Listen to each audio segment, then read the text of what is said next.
What's going on, y'all? Can you hear me loud and clear? I have a microphone, but I can't really tell the difference between the microphone and without the microphone. So let me know how it sounds. Right here I've got a croissant with the Gouda cheese on top.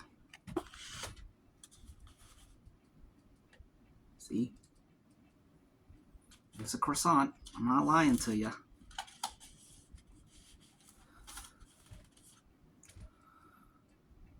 I feel like I'm forgetting something. Thumbnail.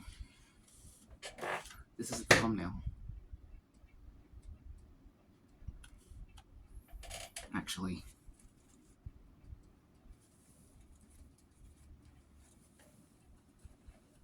I have to put my shirt back on because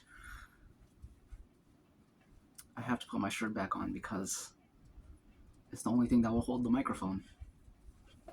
But this is the thumbnail.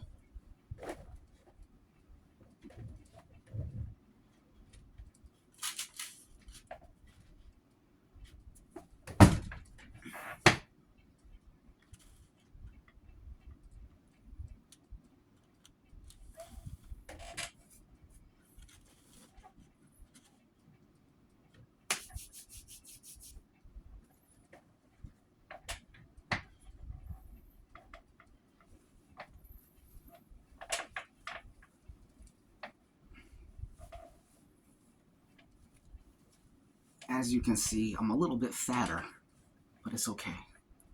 It's only a little bit.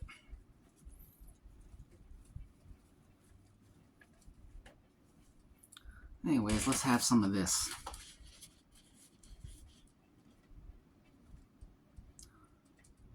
It's November 9th, 2024. And it's Saturday. Hope you all have a great one.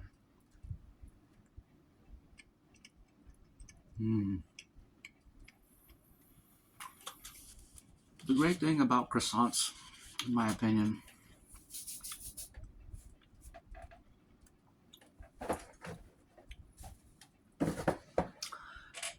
is that it's a very buttery bread. And you can't go wrong with butter. Can't go wrong with bread either. So you got one thing you can't go wrong with another thing you can't go wrong with. And you just can't go wrong. Oh, it's true. It's true. That's what Kurt Angle used to say back in the day.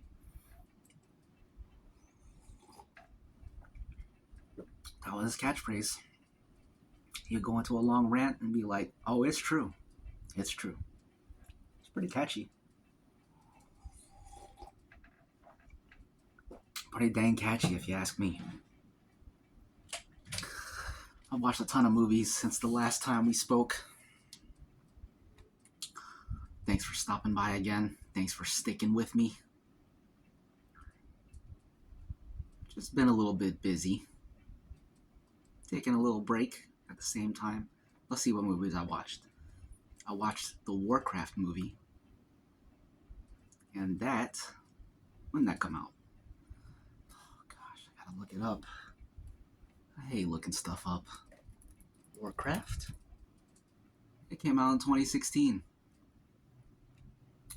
Based on the Warcraft video games, which I never really got too into. I played them like a couple times, but didn't really get too deep into them.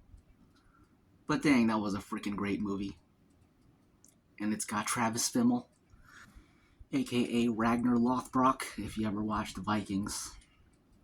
It's got him in it. It's a great movie. A lot better than I was expecting. Definitely one of the best fantasy films I've seen.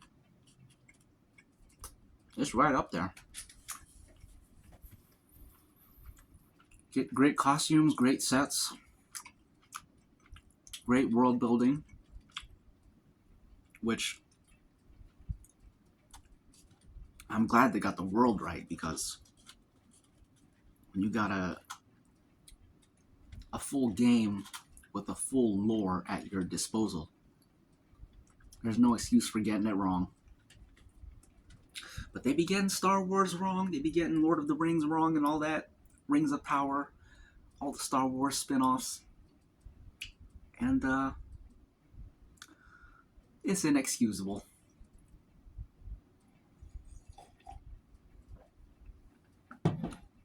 Getting the Marvels wrong and all that. But it's okay. Just like they say, if you don't like them, you don't have to watch them. And that's why I never watch them.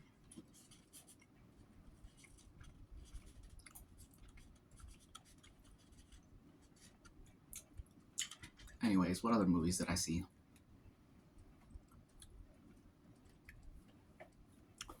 I saw 47 Ronin. That's from 2013. It's got Keanu Reeves. And it was great. It was good. A very decent film. Definitely one of his under-the-radar films. A lot of people ain't seen that one, I don't think. At least they never talk about it. But I watched it, and dang, it was great. It also has Rinko. I think her name is Rinko Kikuchi. The Japanese lady from... I don't know if she was in the other ones, but she was in the first Pacific Rim. And she was great in that. And she was great in this, too. Excuse me. Excuse me. Her character was a lot more talkative in this one. In Pacific Rim, I don't really remember her talking very much. I think she was like a... I don't know.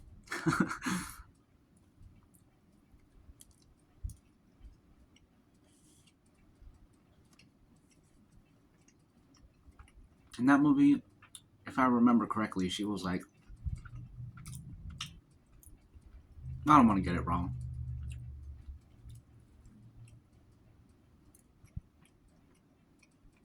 I remember her character was kind of reserved. Maybe soft-spoken, unless I'm just making that up. But in 47 Ronin,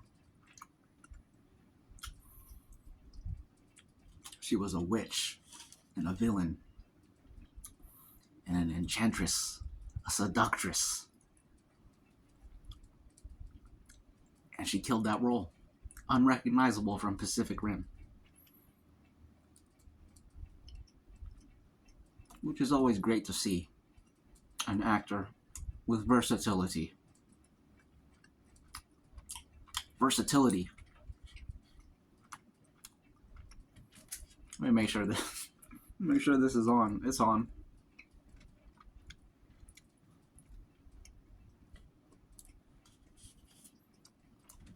"47 Ronin," apparently based on a true story too. Which I didn't realize until the closing credits, which made the movie even better.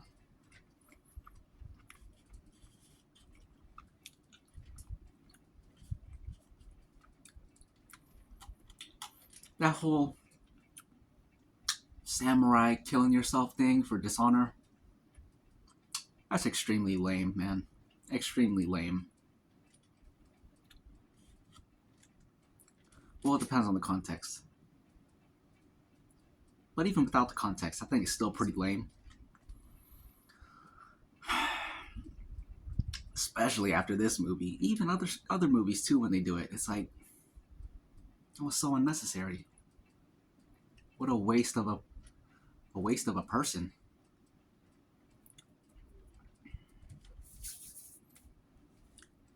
Anyways, I don't want to give away any spoilers, but 47 Ronin, good movie.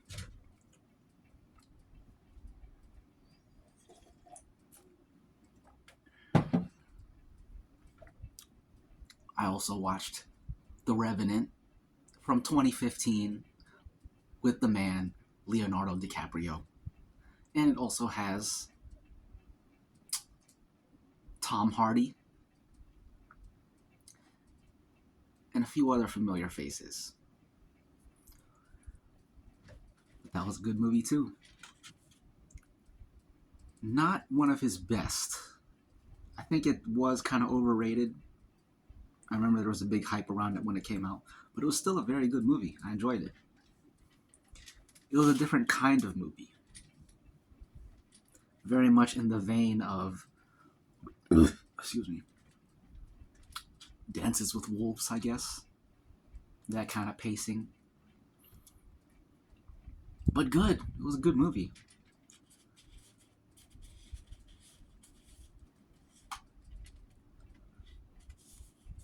There were like, it's one of those movies where it's like, dang, this should have happened.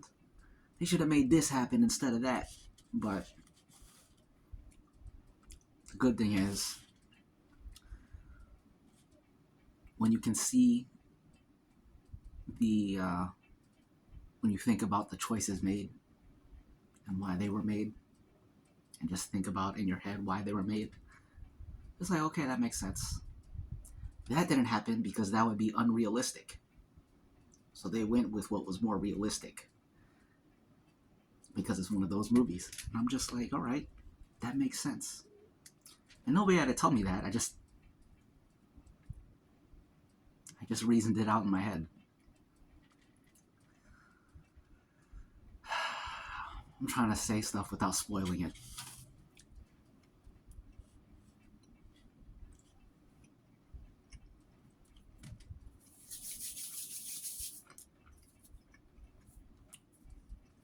The Revenant apparently based on a real person too.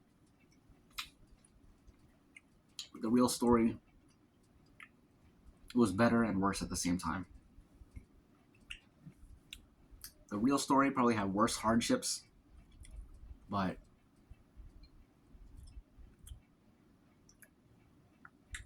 there wasn't enough there to really make a thorough movie. So they had to insert some stuff, which is understandable.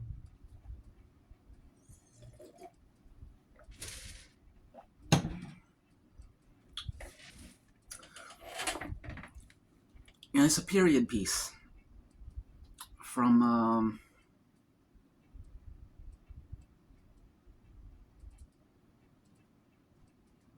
I want to say 1800s, maybe early 1900s. But I like stuff like that. Last of the Mohicans, another great one. Sometimes I feel like if you're not from the US, or even if you are from the US, I don't even know if you guys can hear farts through the microphone because I think it has some noise canceling properties. Hopefully y'all heard that. But anyways, as I was saying,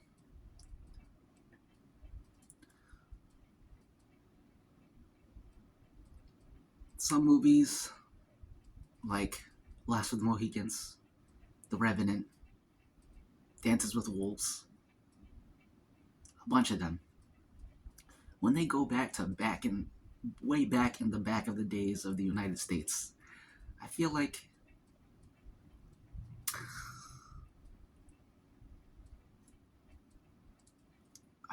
that I don't know.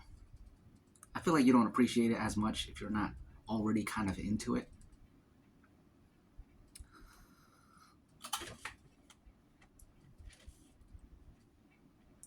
Like I think about the average person watching those movies, and they'll just be like, "Oh, there's Native Americans, and there's white people." And the whole time, the only thing they're thinking is, you stole all their land. You guys are the bad guys. They're the good guys. They were here first. And that's all they think. And it's like, dang. Dang.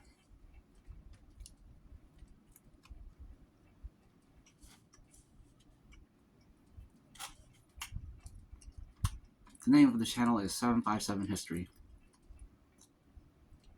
When you have a correct view of history, you don't think like that.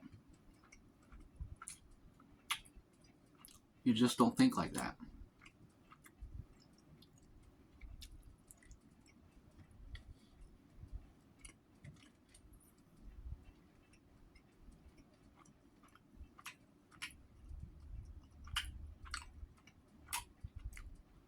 That's not how an intelligent person looks at history.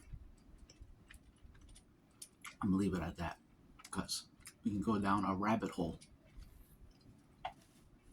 We can go deep into the weeds on the subject of history. It's unfortunate that the people of this world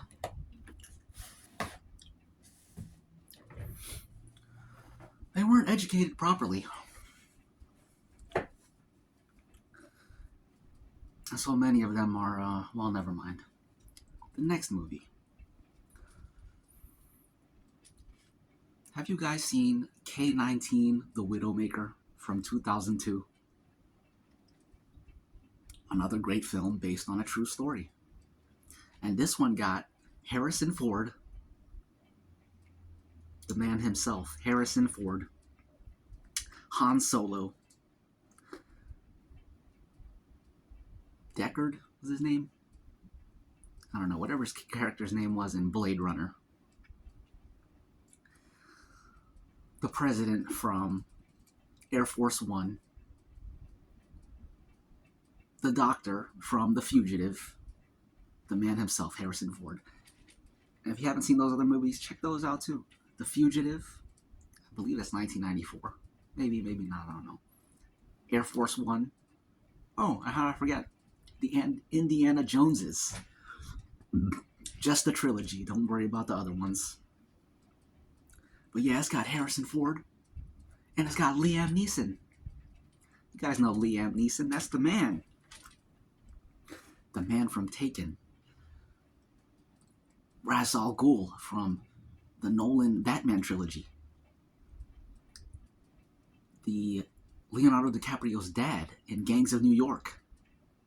He's been in tons of stuff. Liam Neeson. It's got Liam Neeson and Harrison Ford, and they both play Russian characters. They both got the Russian accents on. Can you believe that? Harrison Ford, an iconic American actor, pretending to be a Russian with a Russian accent? It's mind-blowing. And he gave a great performance. I'm not used to seeing him give those kinds of performances. I think of him as just a, he's a straight to the point action star to me. Just, I don't know. I think of him as just like, he's himself. Like a Tom Cruise. Like a Bruce Willis. Although Bruce Willis, he's another underrated actor, man. His performance in The Sixth Sense was great. He was great in Die Hard too, but you expect him to be good in an action role. In The Sixth Sense, he was a psychiatrist or psychologist or therapist. I don't know.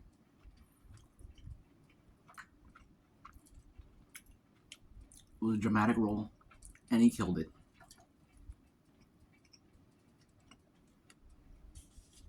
Anyways, back to K-19, The Widowmaker. Based on a true story.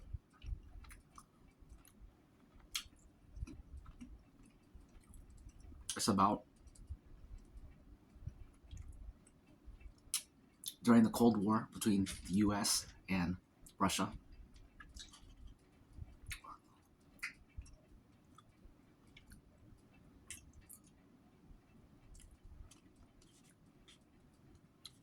Back when nuclear-powered submarines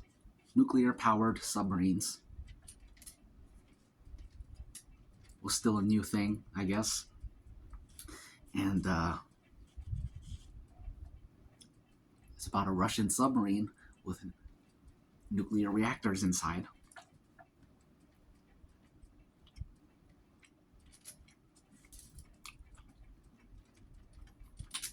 Liam Neeson, he was the captain, but then Moscow,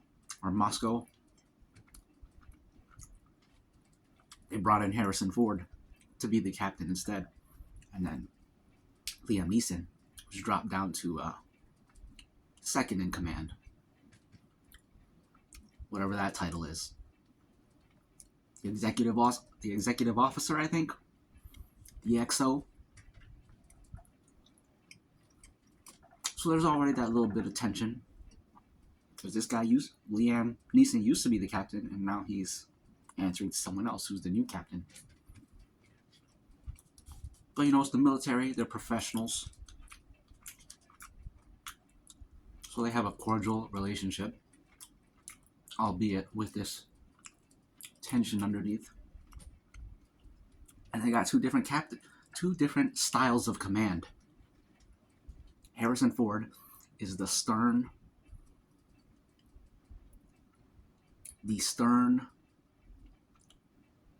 leader. You know, you got to keep these people in line. You say jump, they say how high. That kind of leader, where it's like you got to keep a tight ship. No pun intended. Whereas Liam Neeson, his captaining style is we're all a family. We're all honest with one another. We listen to the concerns and we respond accordingly. Whereas Harrison Ford is like, here's the order. You gotta do it. That's your duty. That's what it is to be a sailor, a soldier, someone in the military. You do your duty and follow orders. So they got two different styles of command, and you would think, at least, I don't know, I feel like a lot of people would think that Liam Neeson is the correct way. Harrison Ford is just, he's too rigid. He's stuck in his ways, and that style isn't going to work. But it's not like that. And real life is not like that, too. But instead of the story giving preference to one over another, instead, they both learn from each other and make each other better, which is beautiful. We love to see that. And it's a great movie. It's intense.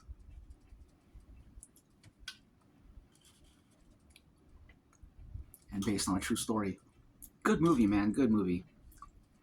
I appreciated that one.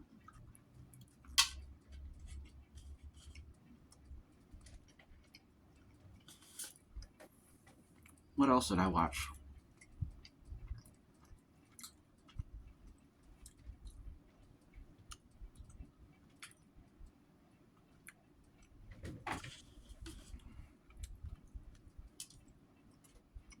It was very good. Good old breakfast. UFC later. Neil Magny versus some Mexican dude, I think. Who knows who's gonna win? Neil Magny's good, but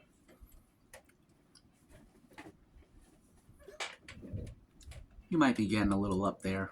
Might be getting a little long in the tooth, as they say.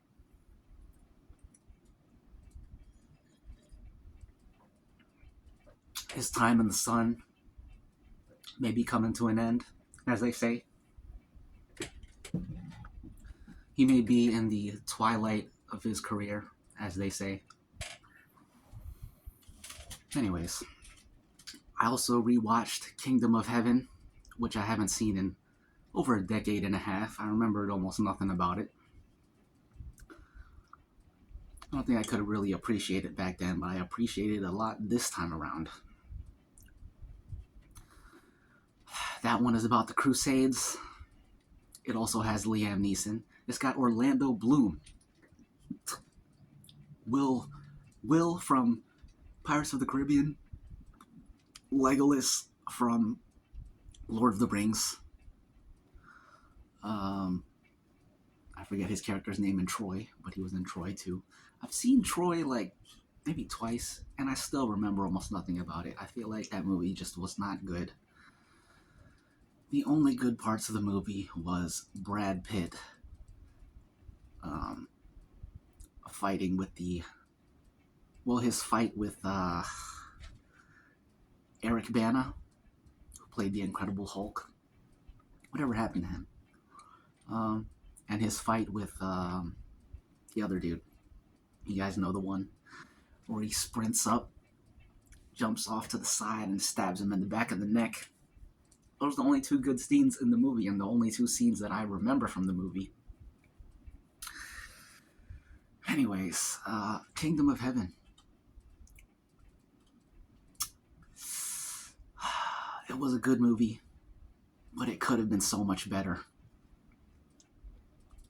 I did not appreciate the portrayal of religion in that movie. Christianity and Islam, the two main ones, and let's just say it was very politically correct, which you hate to see in a film that presents itself as historical. If a film is historical, you want to see some accuracy. You don't want to feel the heavy-handedness of the director or the writer. You just want it to show it as it is. And they didn't do that. But if you can ignore all that, which most people can, because most people are not educated on the subject of the world's religions, it's a good movie. Great movie, even. So many great moments, great dialogue, great quotes, very quotable film. It was good. It was good.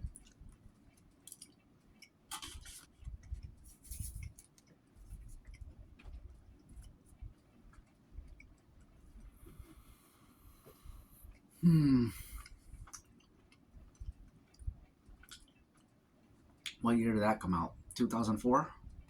Let me check.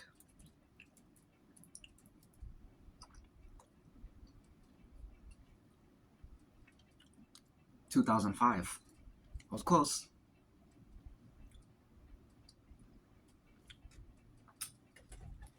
Kingdom of Heaven. Oh, and a great soundtrack as well.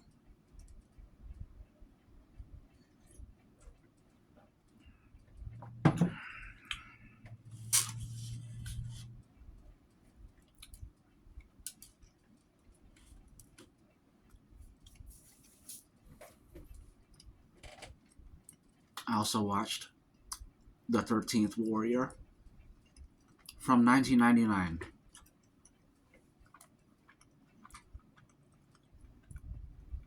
One of the most enjoyable films I've seen in a long time. A freaking great movie. It's got Antonio Banderas, or Banderas. And it was a good movie, man. A freaking great movie. I don't even know what to say about it. It was just good. It was good. Written by Michael Crichton, who was also the author of Jurassic Park. I think the director, too. Because... or did he direct it? I don't know. If he directed it, that's impressive. Because Michael Crichton is a novelist. He's an author. He writes books. If you're writing books and directing movies, creating movies out of the book that you wrote and making a great movie on top of it, a classic movie, that's crazy. That's incredible.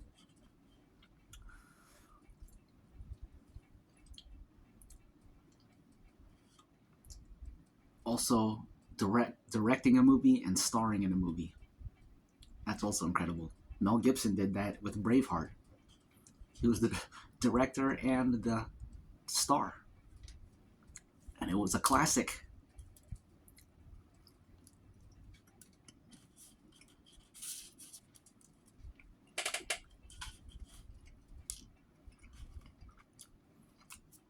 Mm. So,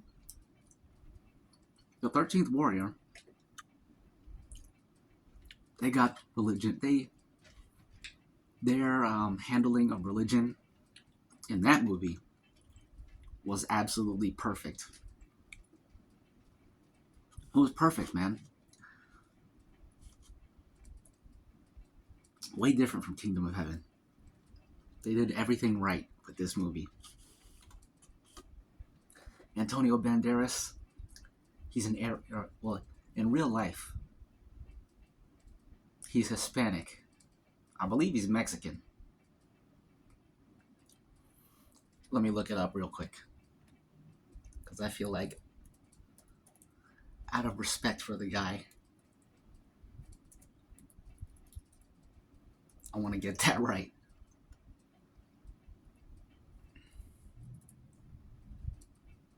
Oh gosh. I hate autocorrect. Maybe he's just Spanish. He is Spanish. That's crazy. He looks Mexican to me.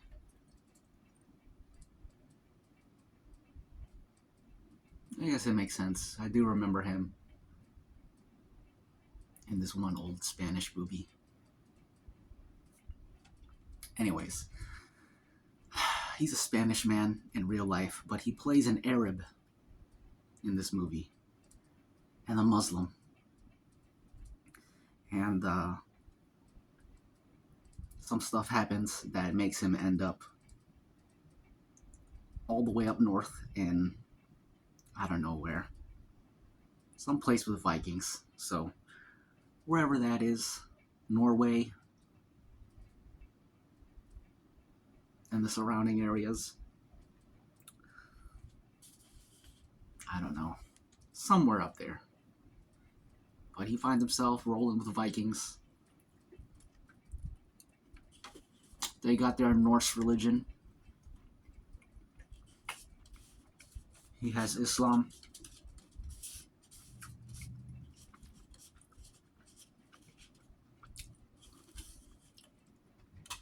And it's all good. They both respect each other. And you don't feel the heavy-handedness of the director or the writer giving preference to one over another, using the kid gloves with one and not the other. They just show it as it is. That's what I like to see. I don't know if you guys seen the TV series Vikings, but they messed up there too. You had the Christian dude and the Vikings who had their Norse gods. And before you know it, you see the director giving preference to one. And it's like, man,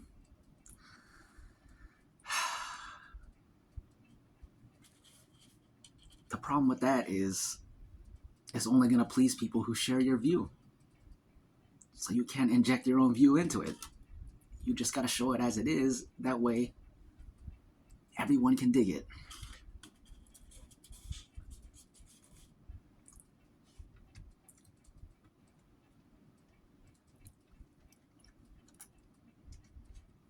It just takes you out of the story.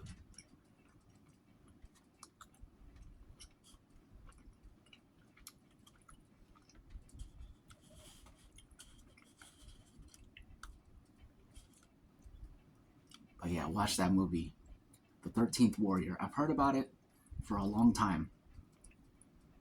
Just in my watching of films over the years, reading comments, reviews. 13th Warrior was a name that popped up a lot.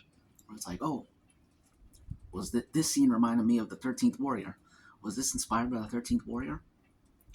And it's one of those things where, as I'm watching it, I'm having flashbacks to all those other movies and be like, oh, that's what they were talking about. I think, I don't know if you guys played God of War 2018. the first of the new ones with Atreus as a little kid. Excuse me. Excuse me. But in the openings, or in the intro, when excuse me, Atreus is saying the prayer to send off his mom's spirit. They said that prayer in the 13th Warrior back in 1999. That's over 20 years ago.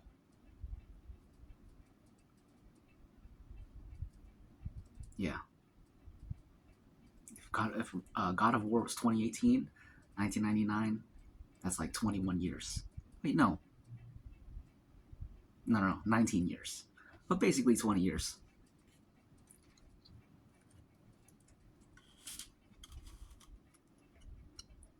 When I seen the scenes with them saying it in the movie, I was like, oh, I do remember reading a comment on like a God of War video of someone saying like, oh, this reminds me of 13th Warrior.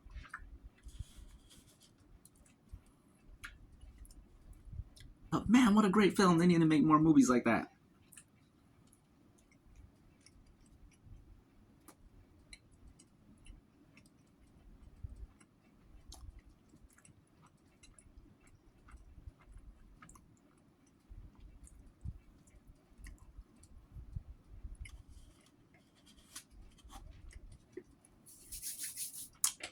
Man, this video is kind of long. That's alright. We got some catching up to do. So it's okay.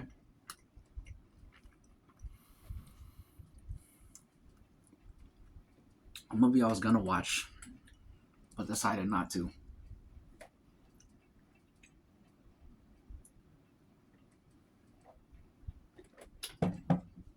Was Lawrence of Arabia. Because it's a classic of film history, you always hear about it, at least if you're into movies, you've heard of that movie. Because it's known to be a classic. But it's old. And it's like 4 hours long. I turned it on. I was watching for like a minute. And I was like, maybe I'll watch this another time. And I left it at that. I will have to watch that someday.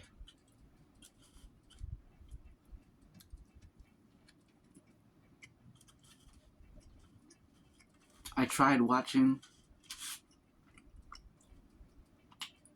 you know, the movie The Mummy with Brendan Fraser and Rachel Weisz.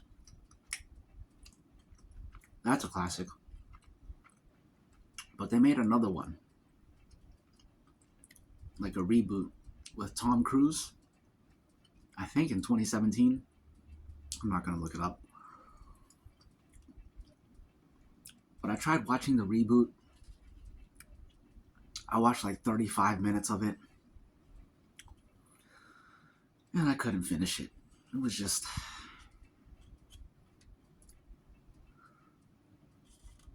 felt like an empty, soulless movie. There's too many of those.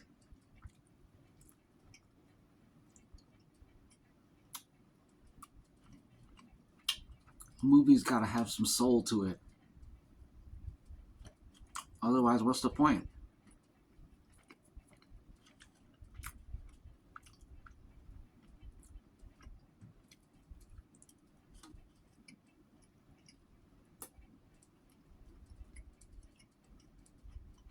Last bite.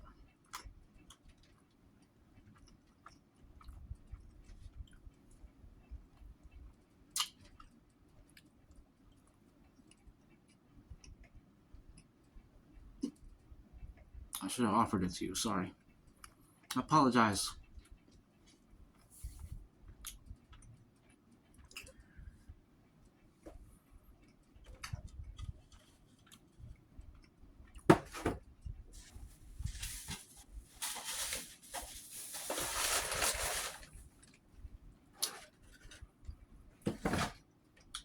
Anyway, that takes care of that. That's pretty much it. Pretty much it. Those are the movies that I've watched since we last spoke. And I will watch some more movies before we next speak. So until then, have a great weekend.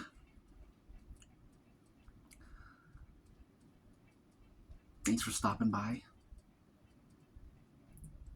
If you're a returning viewer, thanks for sticking around. I know it's been a while, but it happens. If you are a YouTube watcher, then you know that happens.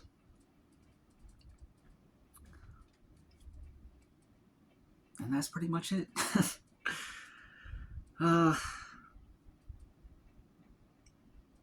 I guess that's all. I'll see you all in the next one.